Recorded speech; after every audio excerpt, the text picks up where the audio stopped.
So we can, I think we can start the session now. And it's my great pleasure to introduce Jim Glass. Personally, Jim is one of my research superheroes since I started working in speech recognition area. He leads the spoken language system groups in the computer science and artificial intelligence lab at MIT, and his work and his students' work has revolutionized ASR, unsupervised ASR, and spoken language understanding over the past many years. And I'm looking forward to listen to Jim's talk. Please go ahead. Thanks again for your time to make the presentation. Thanks, Abdo. Let me share my screen.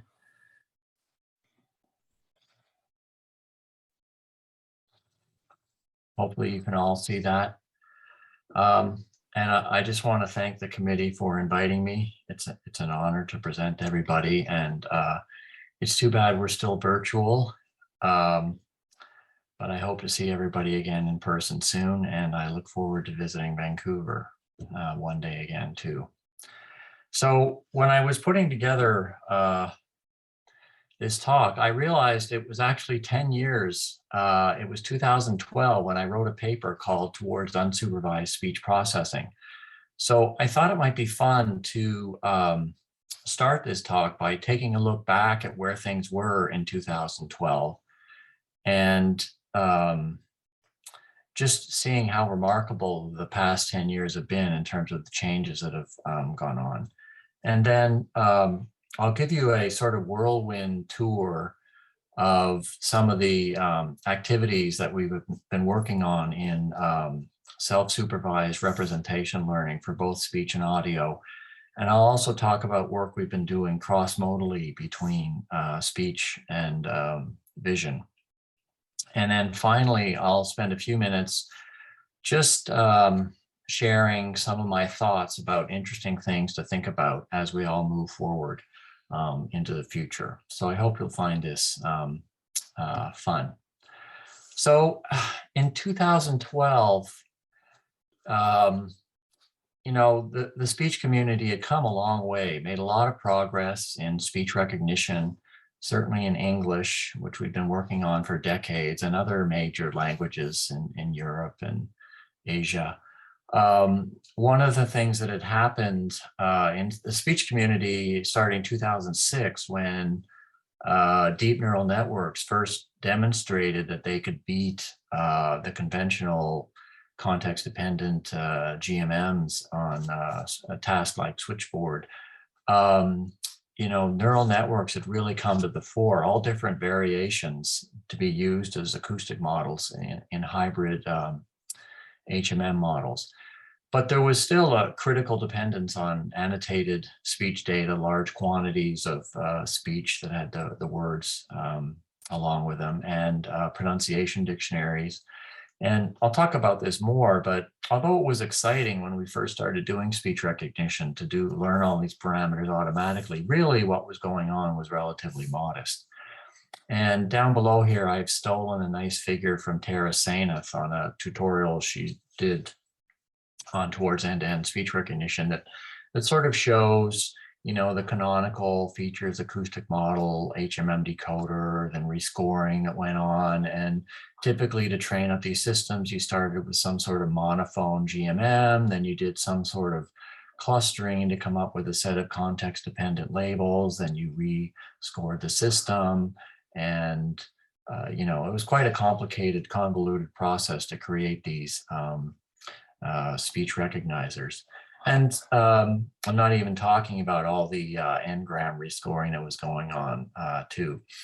And around this time, actually in early to mid 2000s, I was approached by someone who was recording oral histories of the Rwandan genocide from speakers of a language known as Kinyarwanda, spoken by about 20 million people, about 8 million in Rwanda. And he asked me, he just had these recordings, and he asked me if we could have speech recognition that could transcribe these. And, you know, there was no, despite the size of the language, number of people who spoke it, there was no annotated data. There wasn't even a pronunciation dictionary for the language. A professor at one of the universities had just published an English Kinyarwanda dictionary, but there were no resources, so it was hard to really do anything until more annotated data came along. But that sort of got me thinking about the need for annotations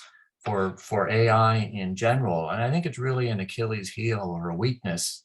You know, these machinery works marvelous when you give it tons of data with input-output pairs. They can do all sorts of learning.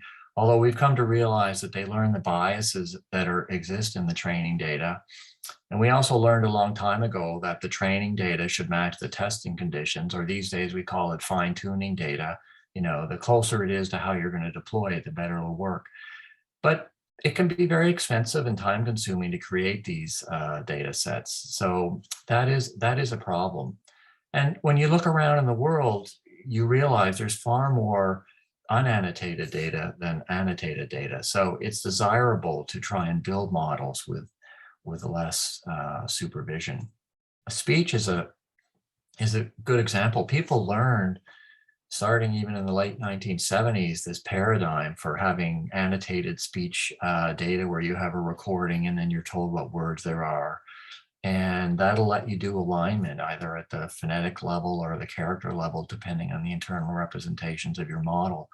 And when you think about it that way, when you have annotated data, you're sort of told exactly what's in the vocabulary. Like if you're doing characters, you're told the exact sequence of characters, what order they're in. In the case of phones, you're even told how many phones there are.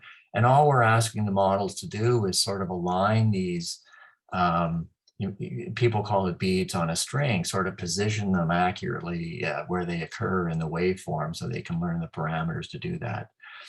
And it was oppressive at the time, but really it's a very constrained learning problem, which is probably why it works so well. But the cost of needing these annotated data is very, very limiting. You know, if you look at the ethnologue, there's over 6,000, 6,000 to 7,000 languages in the world, more than 400 languages spoken by more than 1 million people. And yet the amount of languages that are covered by ASR, it's impressive, but it's still limited when compared to that. And believe me, I know how hard it is to make a speech recognition for a new language. It's a lot of work. So, you know, this got me thinking more that we need to be able to learn from weakly constrained inputs, you know, unannotated data, and it'll be a major paradigm shift. And by the way, you know, the secret in the room that we all know is this is how none of us have learned our language when we're growing up. We didn't have any kind of annotations whatsoever. So we have a gold standard to try and keep us humble and keep us thinking about how to do it.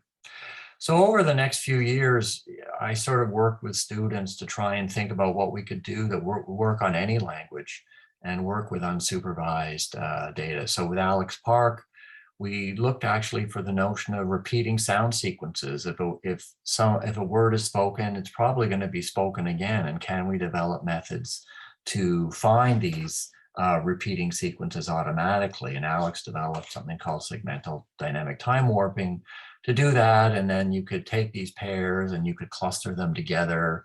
And then if you look at actually what these clusters are, you realize it's telling you a lot about the topics. This is a physics lecture that we were processing, and you can see these words just pop out at you.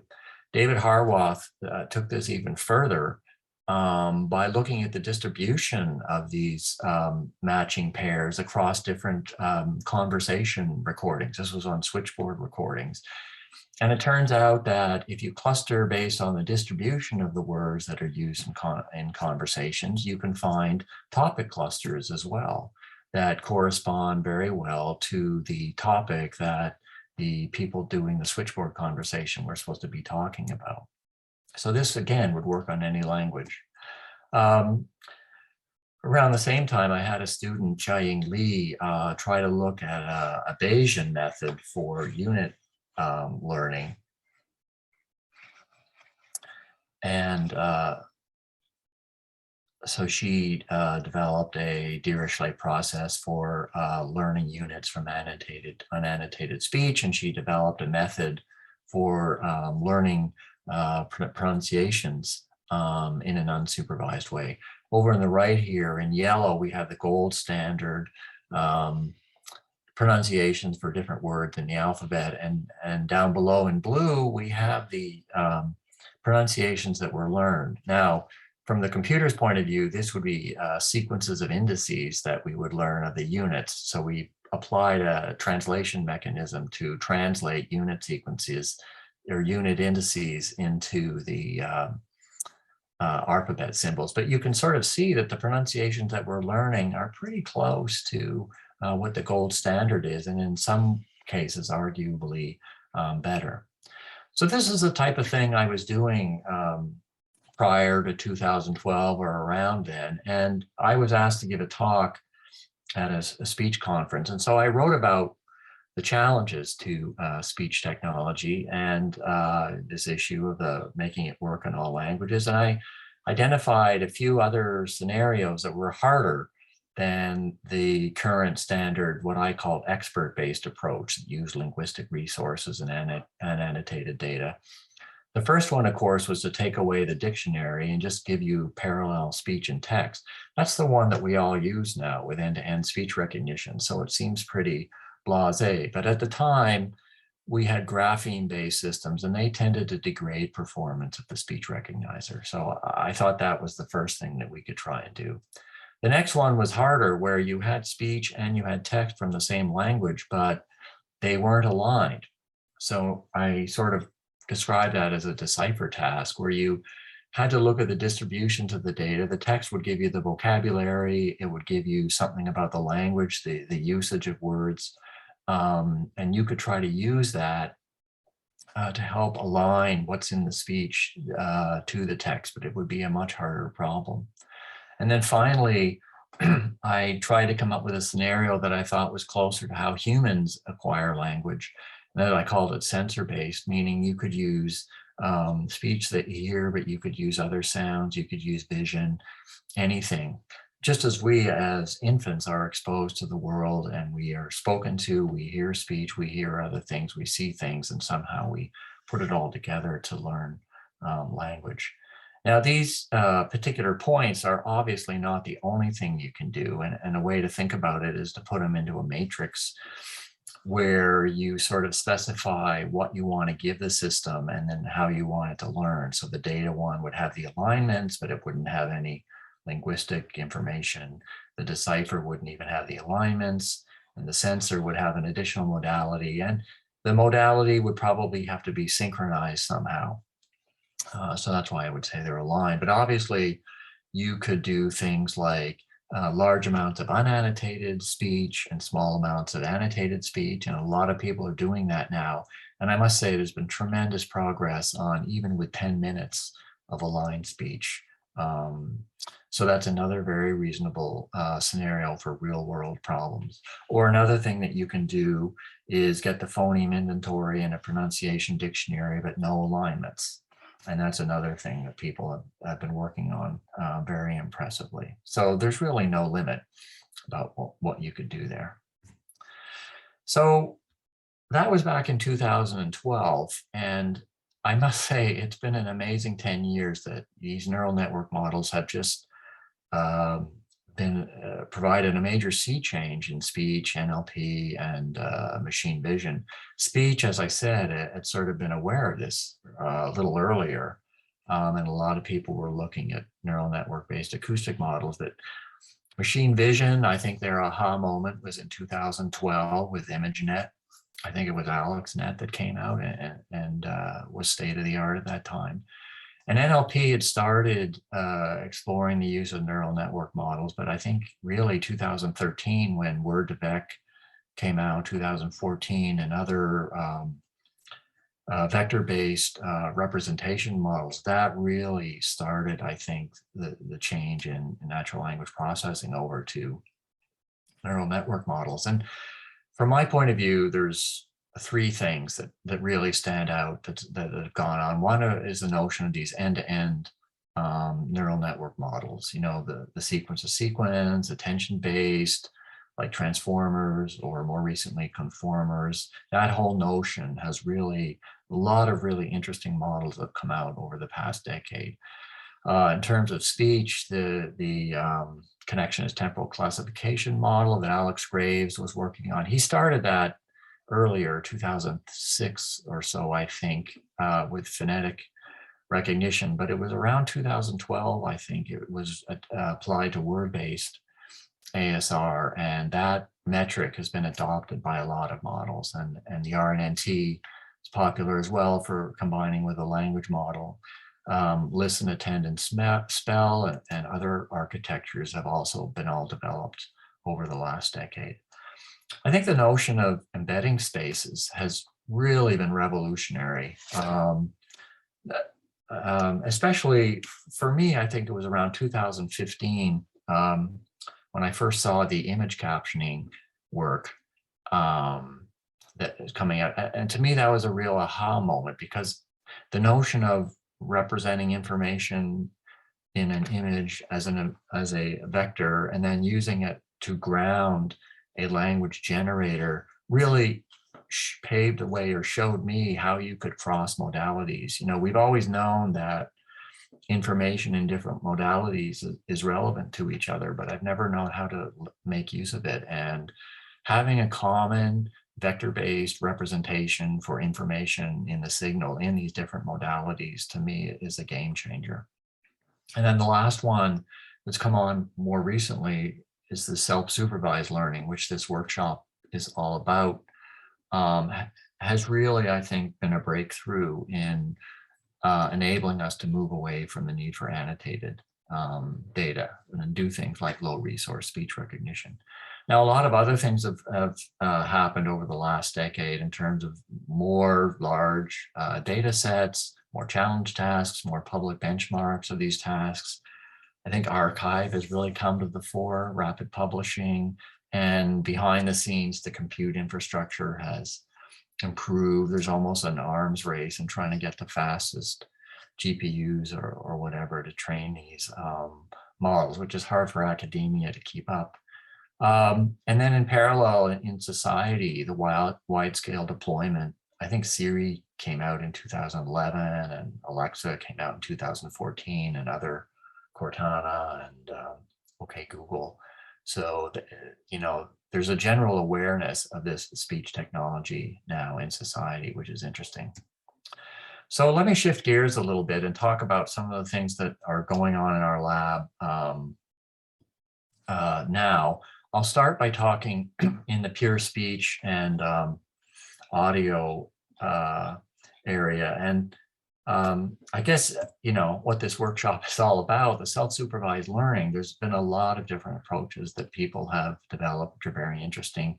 And they tend to fall somewhat along the contrastive learning scenario versus the reconstructive learning scenario. And one of my students, Yuan Chung, developed a model called autoregressive predictive coding, or APC, that is shown to be quite effective. And the idea of this model is basically to use an encoder to take the input sequence of frames and compute a representation that you can then use to predict the future. So the objective of Y1 in this case would to try to generate a representation for a version of X that in this case is 2 frames in the future. So it would be like X of 3. And we can compare them and we can compute a loss. The difference, Yuan found the L1 loss was very effective. But so the idea of the model is very simple, and he explored a variety of different architectures of GRUs and transformer-based models, and whether there was vector quantization or not. And he performed a number of different subtasks: speech recognition, phonetic classification, speaker ID, speech translation, to explore how the model worked and how it did. And I won't go into any of the details of those experiments, but just to say that this was a very effective representation, and often, in fact, freezing the output of the model and using it as a feature vector was an effective way to apply it to different subtasks. I will show you one figure from one of his papers when he was exploring the use of vector quantization. He explored different sizes and at different places to put the vector quantization layer into the model, or have multiple VQ layers. This is one where the vector quantization was at the top of the encoder, and it was only 128. It was on the small size. And he compared it to the phone labels on the frames. This was on a subset of LibreSpeech, I believe. And you can sort of see it's not a perfect correspondence, but there is a general trend that the VQ code words are, capturing information from specific phone units, which from a speech learning point of view is encouraging. So another thing that we're doing is learning representations for general audio. And this is work that a postdoc in my group, Yuan Gong, has been working on for a couple of years. He's been looking at general audio and using things like AudioSet for his work. One of the things he did recently, I think inspired by the visual transformer that came out of the machine vision community, he applied that idea to the audio problem and developed what he called the audio spectrogram transformer, or AST.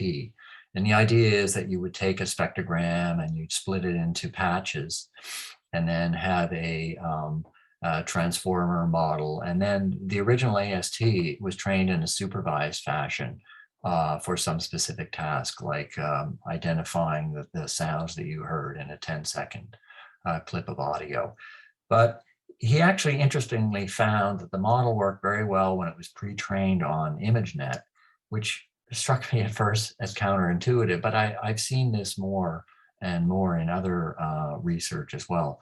But Yuan wanted to see if he could have flexibility to change the patch size, because he was somewhat tied with ImageNet to it being a 16 by 16 patch. So he developed a self-supervised framework for this model that he actually presented here at AAAI. So this let him vary the size of the patch. It could be a frame, or it could be a square patch, or something else.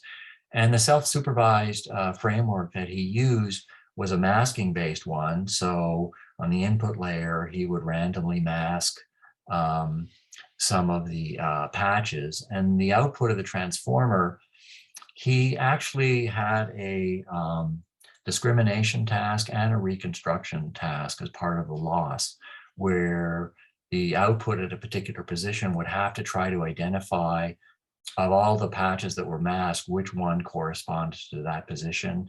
And it would have to independently try to reconstruct the mask as well. So both of those losses were incorporated into the learning framework. And he explored a variety of different patch sizes, small ones, big ones, frame-like ones, and evaluated it on several different tasks, a couple of audio tasks, a couple of speech command tasks, a speaker ID task, an emotion recognition task, and did a number of ablation studies.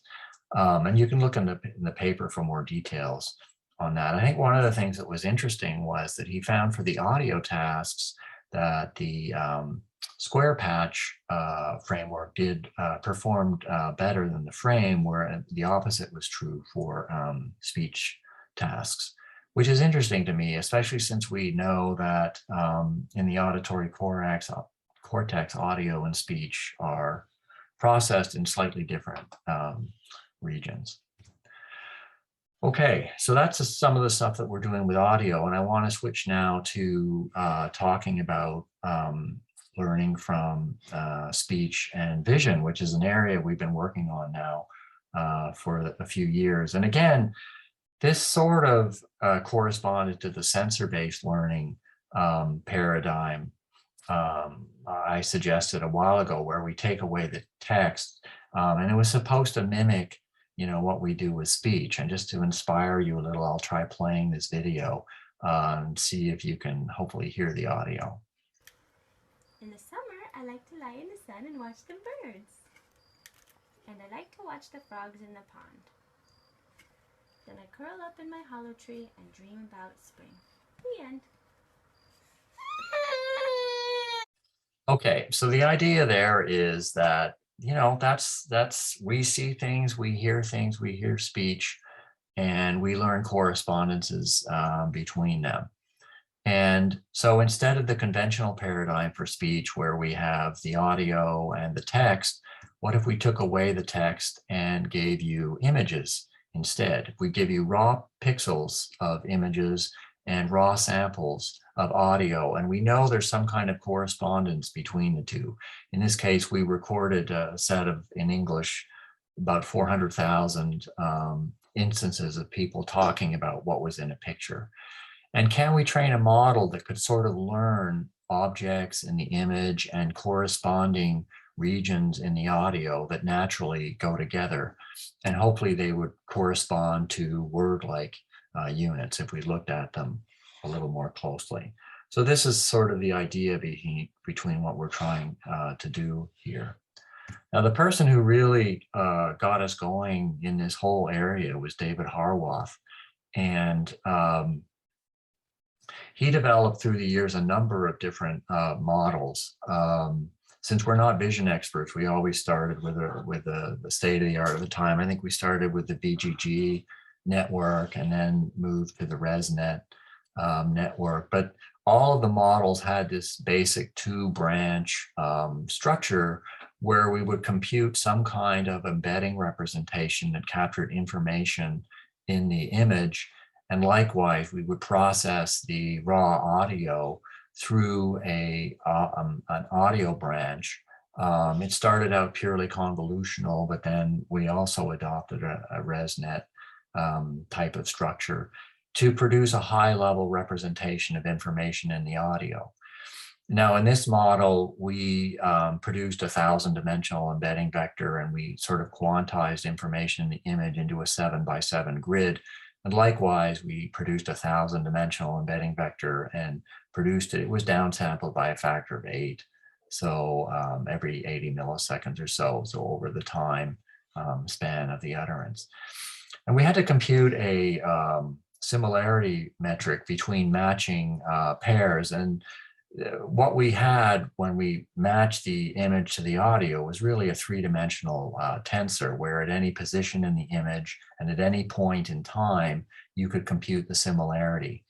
And we explored different ways of condensing this down to a single number, but one method that worked well was taking the maximum at any point in time of the similarity in the image and then averaging it over time, or mean pooling it over time to come up with a simple metric. Now, we did a number of different experiments to quantify these models, and as I said, they've changed over time. Typically, they were retrieval tasks where we would try to retrieve a spoken caption given an image in a test set, or vice versa, retrieve the image given the caption. And over time, the performance of these models has improved. I think Dave has come up with even better models since he left MIT and went to UT Austin with transformer models. But there's been good progress there. And we've also looked at means to identify and extract words as well. One of the things that's a lot of fun with these models, you can actually do a real-time demo, which I won't try today because I'm sure I will mess it up. But you can actually speak, look at a picture and speak, and have the model show you what aspect of the picture that is attending to. So let me play a couple of examples from this Places audio set that you will hear the audio from the original person describing the image, And then you will also see in color overlaid on top of the image where the model thinks it's paying attention to. So let me try that. A view of a very tall mountain or volcano with snow on the top, with a lush green field with red flowers in it. And here's another one. It's a little weaker. A white and blue jet airliner near trees at the base of a low mountain. But you sort of get the idea, and it's sort of comforting to see that the model is paying attention to what you hope it would be. One of the things that we noted, again, coming back to the speech angle, was that if you look at one of the lower layers, the actual output of the second layer in the model, and you look at the magnitude of the output, and that's plotted in blue here, and you compare it to phonetic transcriptions, these are the red dashed lines, you can see that the model seems to be peaking its response at areas that correspond to phonetic transition boundaries, which is actually encouraging because we know from acoustic phonetics that those convey a lot of important information. And if you actually do a principal component analysis and plot in 2 dimensions the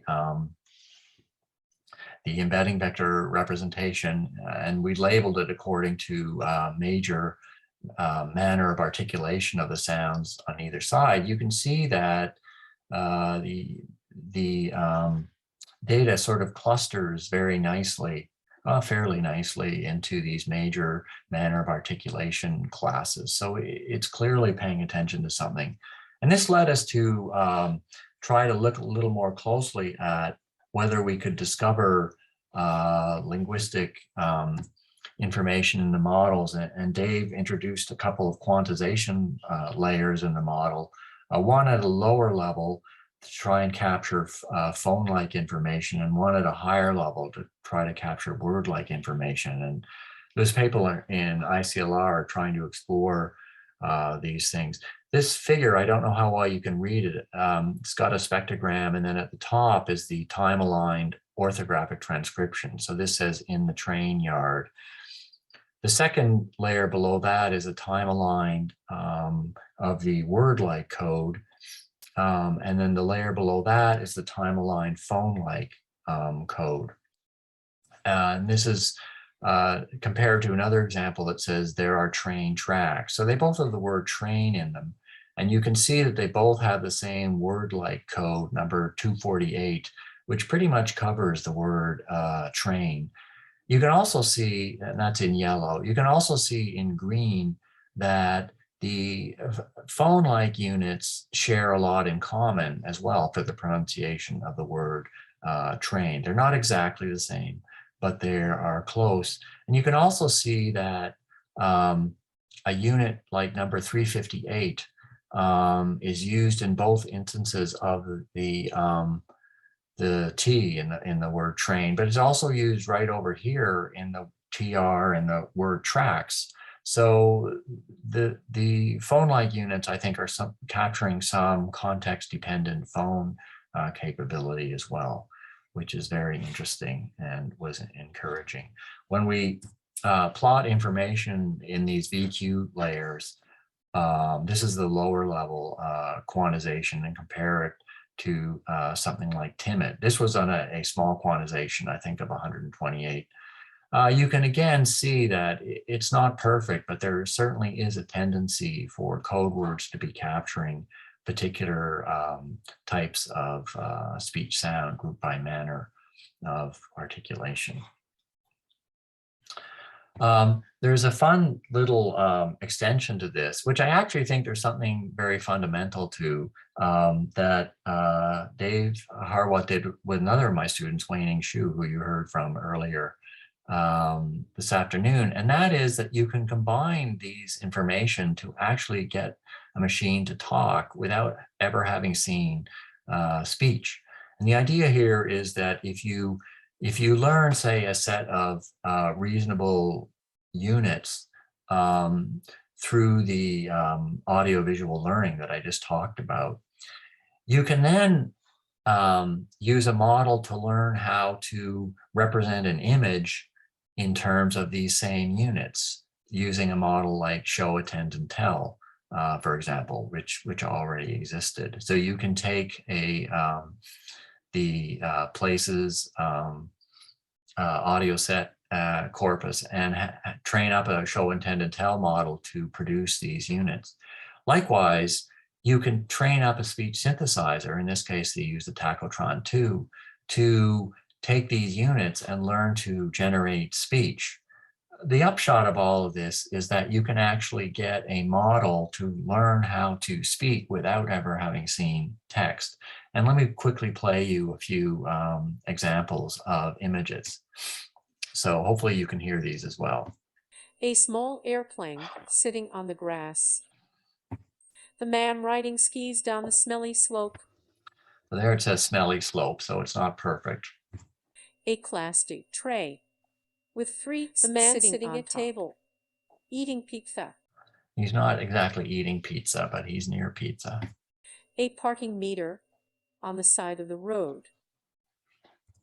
A couple of cars sitting on the side of the street. The man riding the weight on the surfboard. The man standing on the tennis court. The large red bus on the side of a road. A couple of cows standing in the grass. So it's not perfect, but it gives you the idea that you can do something there. And I think there's actually a lot to be said for, and we're now in a position to be able to get a machine to start learning how to talk at the same time it's trying to learn how to understand, because that's certainly what humans do. But I want to be conscious of time and shift gears and talk about some other work that we're doing. And that is, we've also moved from still images to video, which is a harder learning problem because the video and the speech is much less synchronized. So it's a harder learning problem. Whereas the spoken caption for images, people are specifically talking about stuff in the picture. Here we're using things like How to 100 Million or cooking shows where hopefully there's some correspondence between the two, but in a cooking show, people might be talking about, you know, their weekend vacation or something while they're cooking their recipe. So it's a much noisier match. And we have a couple different works going on. One of them is by my student, Andrew Rudichenko, who developed a model called AVLNet that incorporates visual and audio modalities and potentially text modalities as well. Again, using the contrastive loss and shared embedding space framework to try and learn a shared representation. And he was using the How to 100 Million for training and UCook2 for evaluation.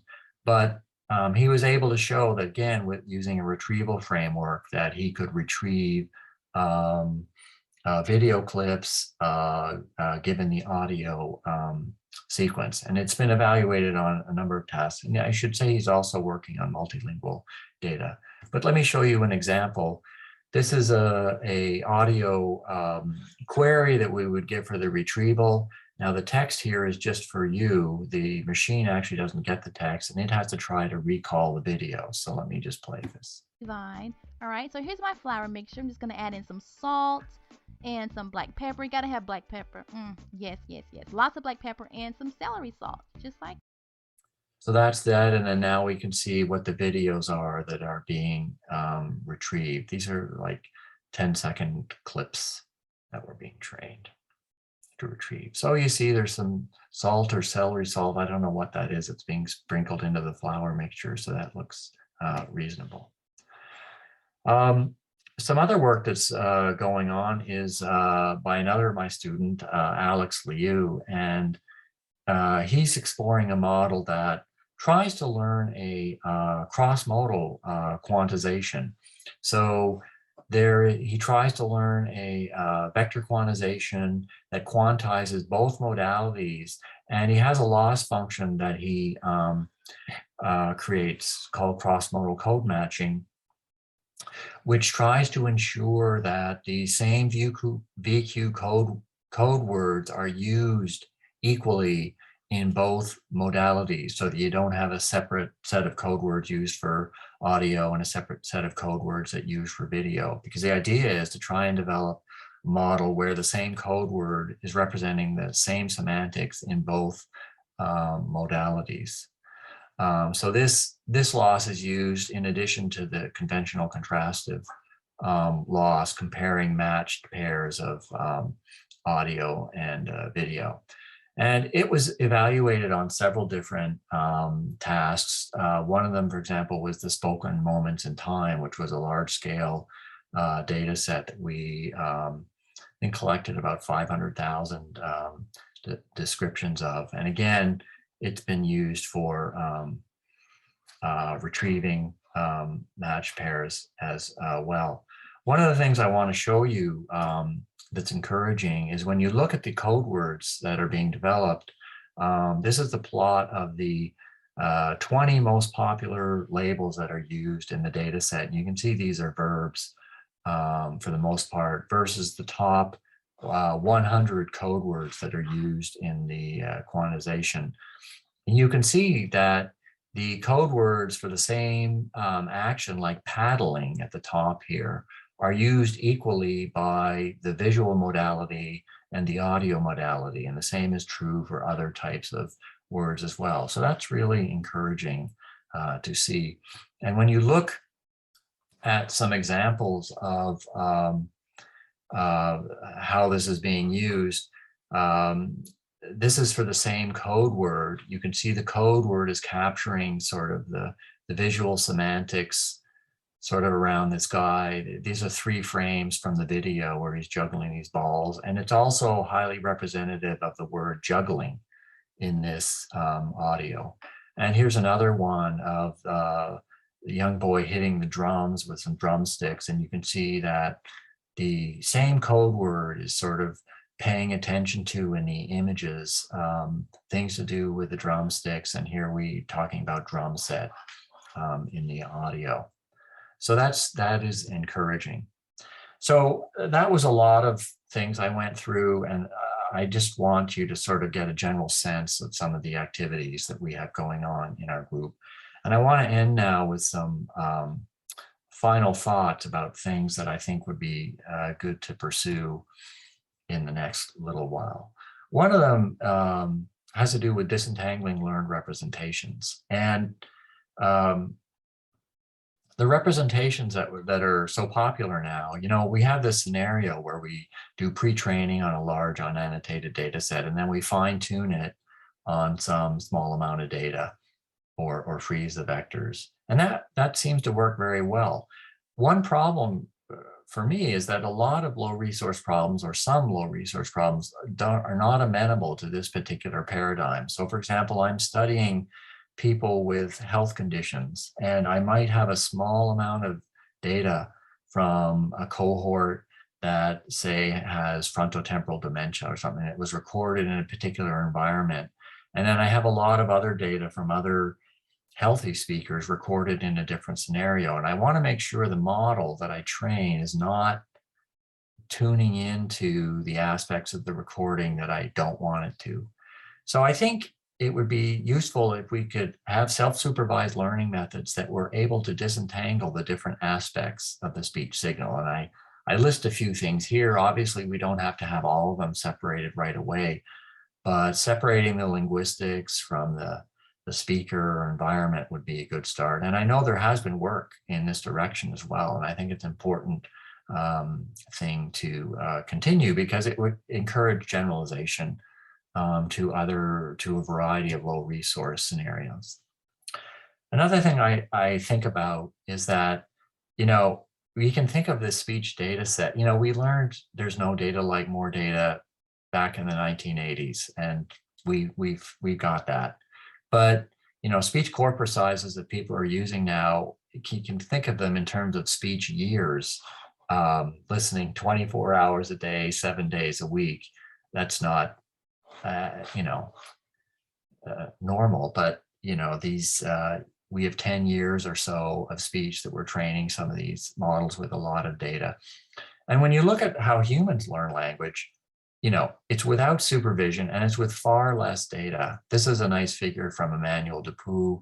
He published a few years ago in Cognition. I'm actually only showing the perception part of it, but it's clear that, with 8 months, and I think depending on the child, it's between a couple hundred hours of speech or 1,000 hours of speech in their first year of life, they are learning to learn common objects.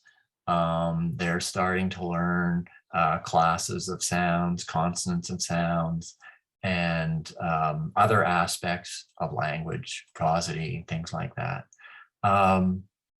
And, all humans sort of learn to speak, carry on a conversation before they can read or write. So it's worth thinking about, are there better ways to leverage the data that we have to learn more? And an example, that goes against the large scale data learning is few shot learning. And I think there are scenarios where we sort of want to try and think about how much we can learn with limited, because it can be very expensive for some languages to get almost any resources at all to send people out to the field. So the questions I wonder about is, how much can we learn from a small number of examples? Like, what if we had spoken words or sentence examples? Here's an example from Ojibwe.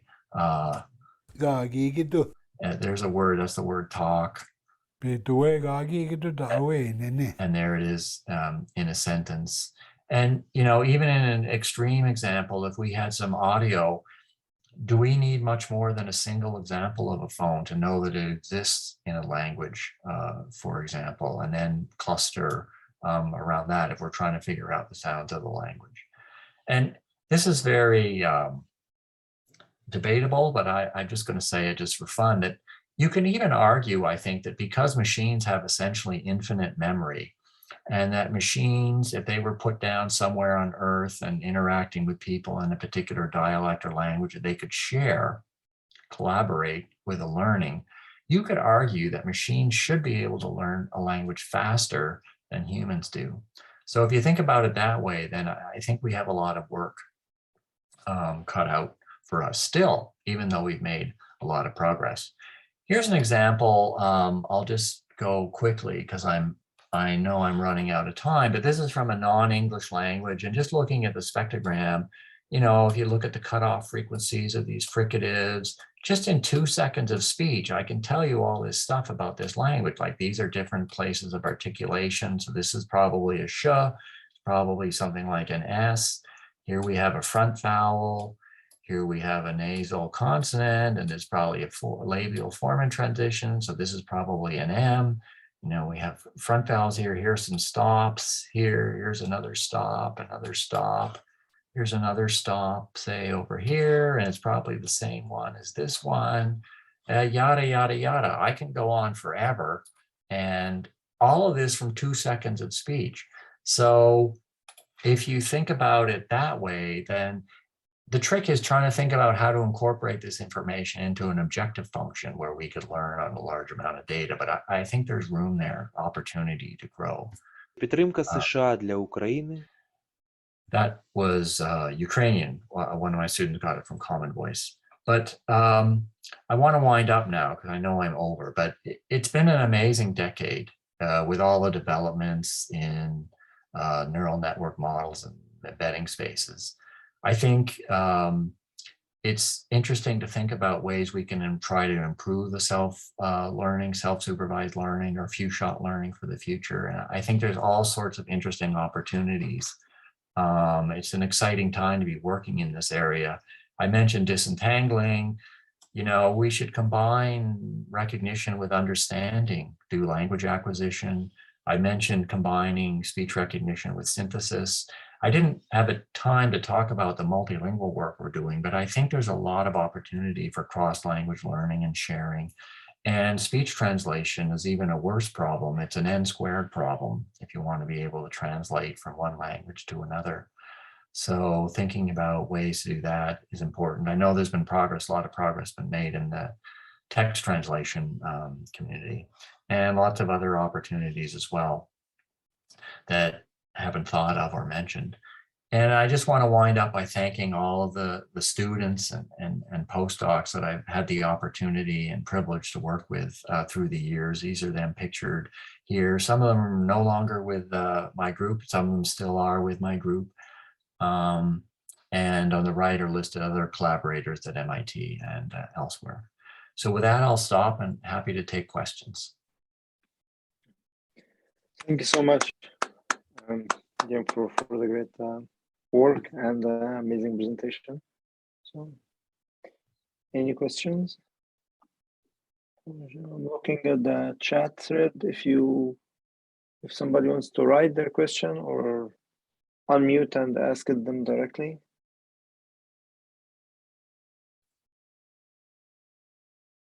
I do have a question until somebody thinks about one. Is related to the kind of the direction of like the diagram you had initially in your 2012. Definitely, it was like an influential paper that all of us read at that time and impacted how we were thinking about the whole field. Now we have amazing progress in this in the decipher side. You don't call it fully unsupervised, of course, because you're calling the unsupervised one that uses speech only. Now the question that I'm thinking about always is,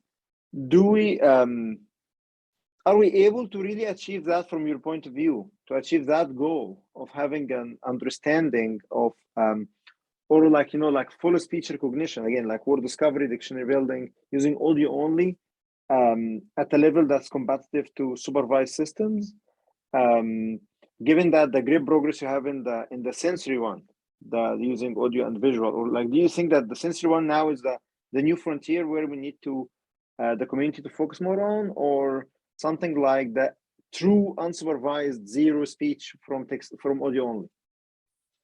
Yeah, no, I agree. That plot I made was kind of a simplistic approximation, because obviously it's much more complex than that. It's sort of a spectrum of opportunities.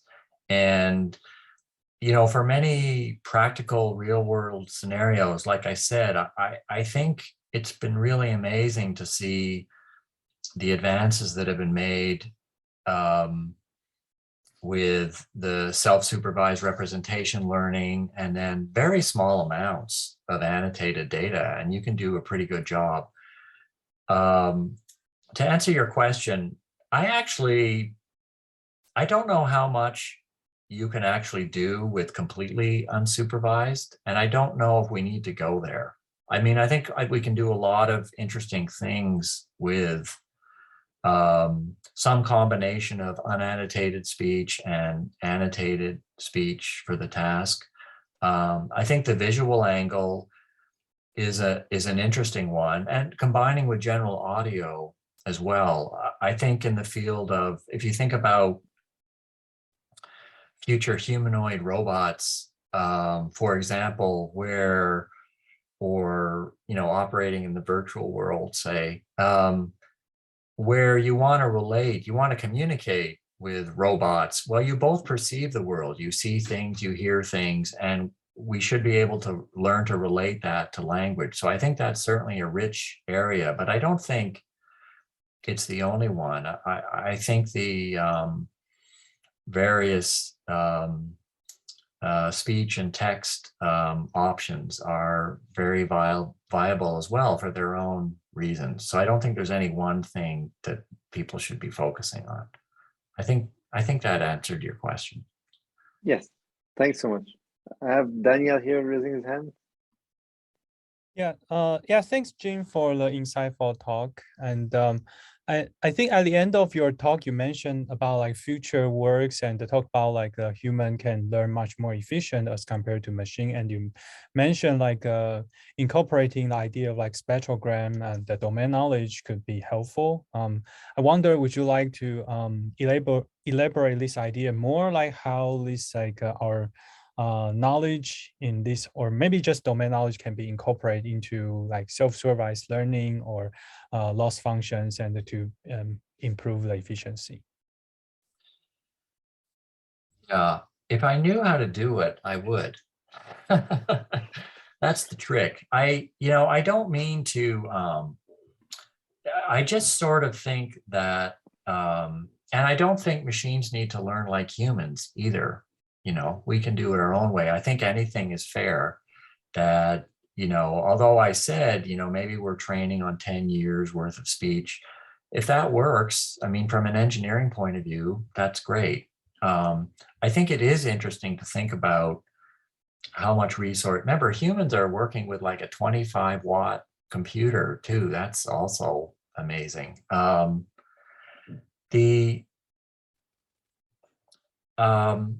The point I was trying to make with a spectrogram was not that people should be incorporating spectrogram knowledge into their learning, but was the way to think about maybe augmenting the objective function. See, the nice thing about a single recording is that the speaker characteristics are fixed and the recording environment is generally fixed. There might be transient noise to be sure, but so therefore the things that you see in the spectrogram relative to each other are very informative about the sounds of the language, for example.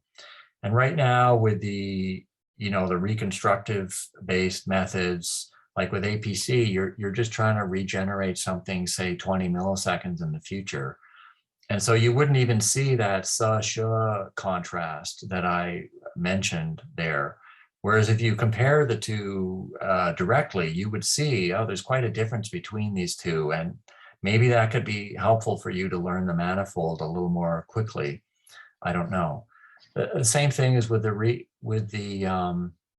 contrastive law. So I guess all I'm wondering is there a way to enhance the loss function to better leverage the information that's in any single recording that would ultimately speed up the learning? I don't have any more insight than that. This is pure speculation on my part.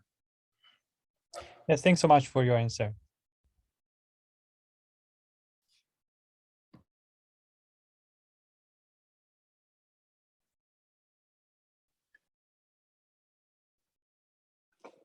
More questions? We know that we're already like 6 minutes over, but I think like I would enjoy sitting the whole afternoon, like, you know, talking about the work of Professor Jim's group. So thanks so much again for the great presentation, the awesome work, and looking forward to read all this work and the future work that will come from your group. Thanks again. Thanks for having me, and thanks for organizing this workshop. It was great. Thanks so much. So we'll go into a break until, let me see, until it's yeah, so in about like 25 minutes, right? And we'll reconvene. Thanks so much.